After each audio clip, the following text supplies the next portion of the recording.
Hello, all. I just wanted to share what I learned from a book that really caused a paradigm shift in my life. It's called The Road to Character by David L. Brooks. As Goodreads explains, through looking at some of the world's greatest thinkers and inspiring leaders, Brooks explores how, through internal struggle and a sense of their own limitations, they have built a strong inner character. He starts out the book by talking about resume virtues versus eulogy virtues. Resume virtues are the ones you list on your resume, skills you bring to the job market that contribute to external success. Eulogy virtues, on the other hand, are deeper and are talked about at your funeral. They exist at the core of your being, whether you are kind, brave, honest, and what kinds of relationships you form. It's so common to focus on honing these resume virtues, but the depth of eulogy virtues are so enticing and so inspiring. I love the idea of honing those virtues and encouraging others to hone them. Brooks modernizes Rabbi Joseph Sochevsky's concept of Adam 1 and Adam 2. I really should explore Sochevsky. Brooks' take on this is that Adam 1 wants to build, create, produce, and discover things. So Adam 1 would be fixated in those resume virtues. Adam 2 wants to embody certain moral qualities, to have a serene inner character, and to be good. Eulogy virtues.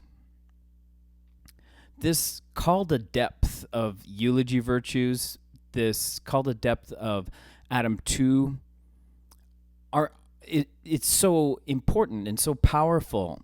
We all need this. This is what brings meaning to life. Brooks says, you have to surrender to something outside yourself to gain strength within yourself. You have to conquer your desire to get what you crave. Success leads to the greatest failure, which is pride. Failure leads to the greatest success, which is humility and learning. There's so much wisdom in this. The strength of humility is such a mystery. It is beautiful, and it leads to the highest level of wisdom, the highest level of human development. I've improperly quoted this study so many times, but I now actually have it written down from the book. The Gallup organization did a poll in 1950, which asked high school students if they considered themselves to be a very important person. At that point, 12% said yes. In 2005, that same poll was repeated. And it wasn't 12% who considered themselves to be very important people. It was 80%. So we went from 12% to 80%. You get the sense that we're becoming less humble as a society and more shallow. Everyone is on a quest to gain fame. We just want to grow our platforms. We want to have an impressive social media resume. The idea of surrendering this quest for fame or significance can be liberating because you give up all of that pressure to be popular. You give up all that pressure to be perceived a certain way.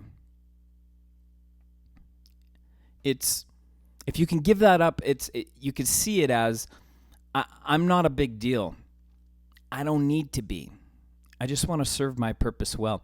I just want to share some ideas that helped me. And if they help you, that's awesome. Humility is the freedom from the need to prove you are superior all the time. But egotism is a ravenous hunger in a small space, self-concerned, competitive, and distinction hungry. One of my favorite quotes about confidence says that truly confident people have so much confidence, they give confidence to others.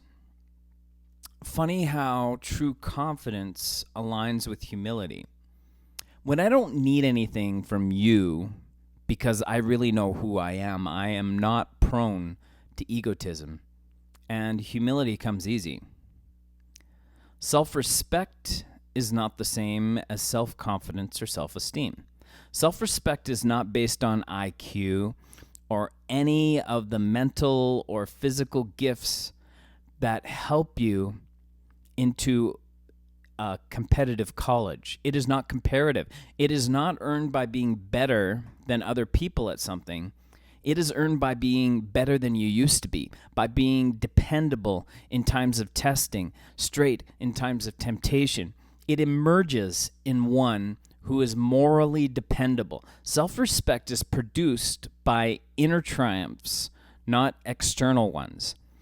It can only be earned by a person who has endured some internal temptation, who has confronted their own weaknesses, and who knows, well, if worst comes to worst, I can endure that. I can overcome that. That's what maturity is. That's what wisdom is. This is a great thing to aspire to.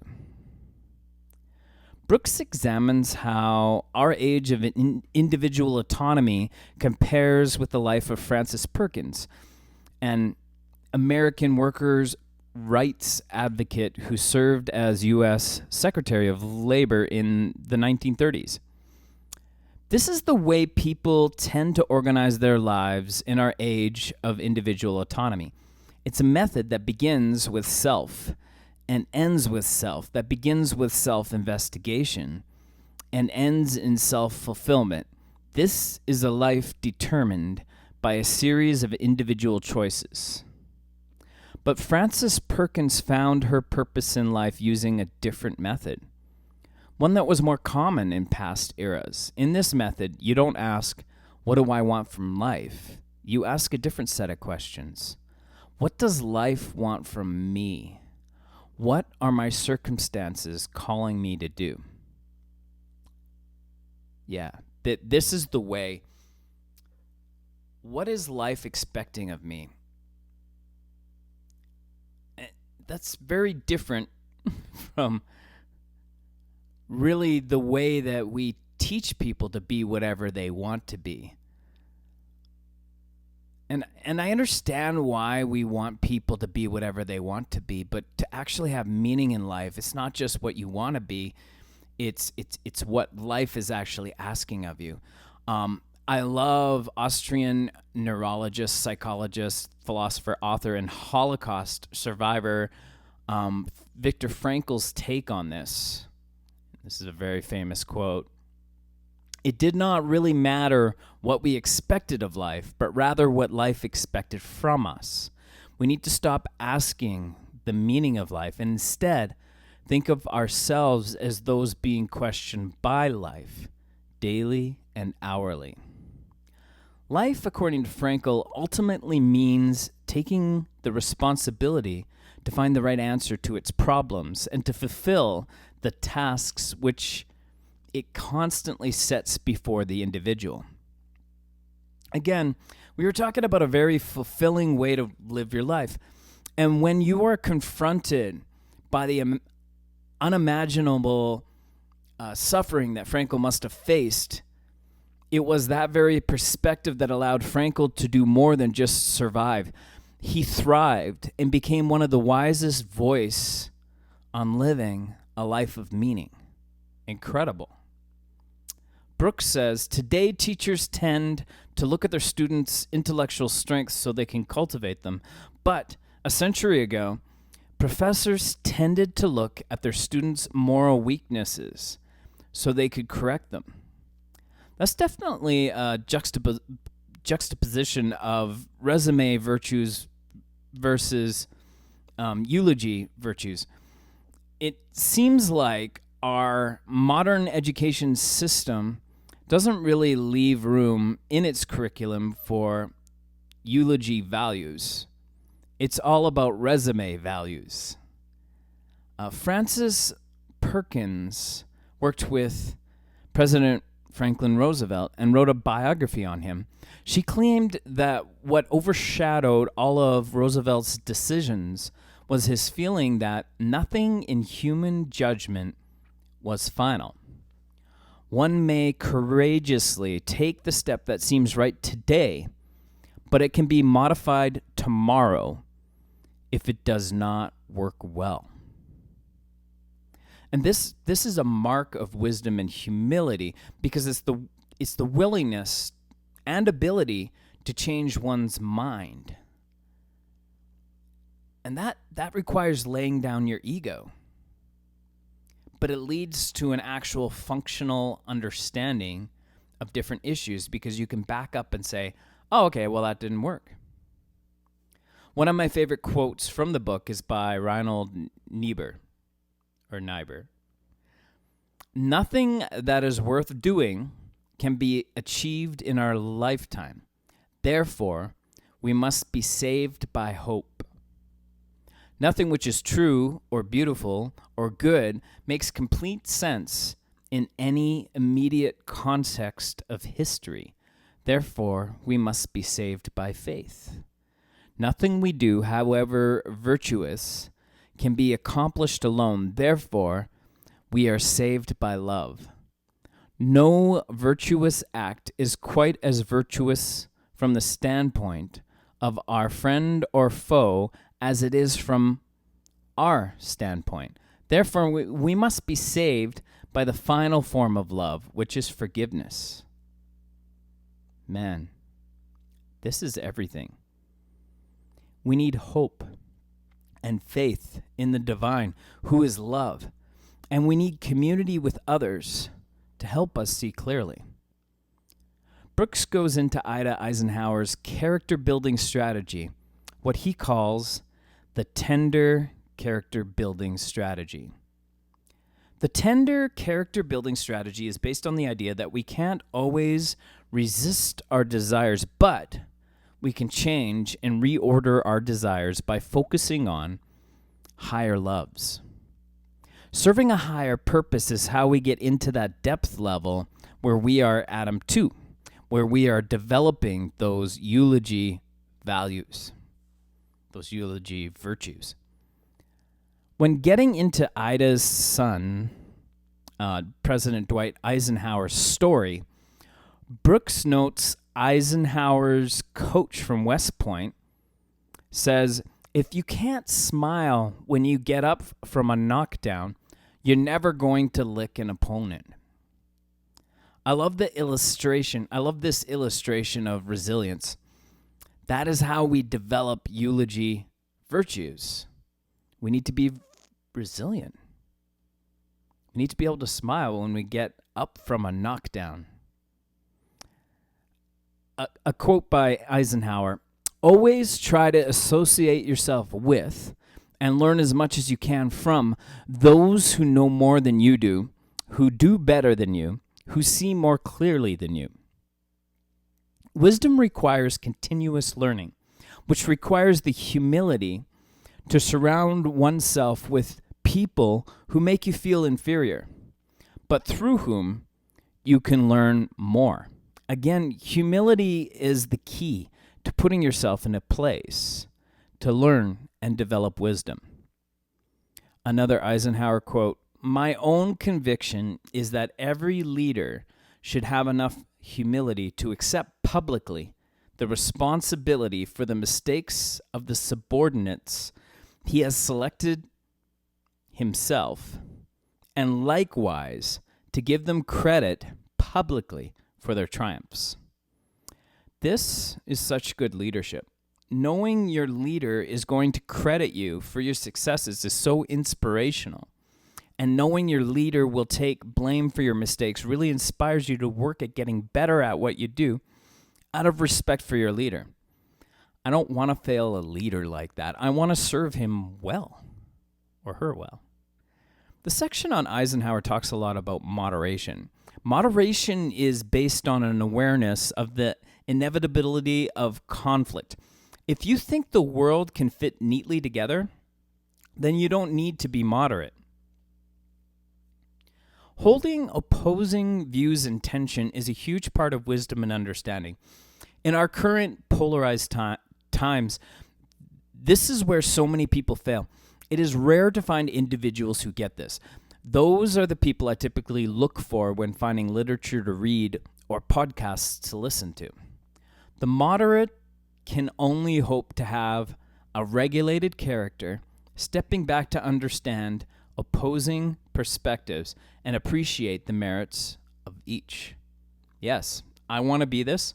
I try to be this. The moderate can only hope to achieve a balance that is consistent with the needs of the moment. The needs of the moment. I love the wisdom in this. The required balance will change based on the moment. The best moderate is blessed with a spirited soul and also the proper character to tame it. I totally agree. Being a moderate isn't about being dispassionate or impartial. It's having that passion, that fire, but being able to tame it. I can be passionate about justice issues, yet understand the perspective of those on the opposing side. They likely aren't all opposed because they're evil people. They're opposed because they see it differently. I want to understand why they see it differently. Brooks delves into the story of Dorothy Day, an American journalist, social activist, and Catholic political radical, and gives this great insight on saints. We sometimes think of saints, or of people who are living like saints, as being ethereal, living on a higher spiritual realm, but often enough, they live in an even less ethereal way than the rest of us. They are more full of this earth, more fully engaged in the dirty, practical problems of the people around them. Man, when you're a deep thinker, it is so easy to have your head in the clouds, always thinking about big ideas. But those saints who truly do good are right there, engaged in the day-to-day lives of people. Here's a brilliant quote by Dorothy Day. Drunkenness and all the sins which follow in its wake are so obviously ugly and monstrous, and mean such unhappiness for the poor sinner that is all the more important that we do not judge or condemn. In the eyes of God, the hidden subtle sins must be far worse. We must take every effort of will to love more and more, to hang on to each other with love. They should serve to show us the hideousness of our own sins so that we truly repent and abhor them. I agree. Our subtle hidden sins go unnoticed and become a screwed up part of our identity. It takes a lot of humility, and we need to be introspective to root them out. But we must do that so we can find that Adam 2 identity. A lot of this comes through trials and tribulations. Brooks says, many people don't come out healed, they come out different. It's kind of like when Jacob in the Bible walks with a limp after wrestling with God. You are permanently marked by your trauma, but that scar may be a reminder of the character you developed by going to hell and coming back again. People who see themselves as the center of their solar system often get enraptured by their own terrible but also delicious suffering. People who see themselves as a piece of a larger universe and a longer story rarely do. My gosh, I never want to forget my place in the larger universe. I really don't want to be that person who sees themselves as the center. That's so awful. Love is surrender. You expose your deepest vulnerabilities and give up your illusion of self-mastery. Love is so key. Love is the algorithm. Love is humble. Love seeks to improve for the sake of one's loved ones. Man is an individual, but he is not self-sufficing. The law of his nature is love, a harmonious relation of life to life in obedience to the divine center and source of his life. This law is violated when man seeks to make himself the center and source of his own life. That's it. We have to live for something bigger. This is everything.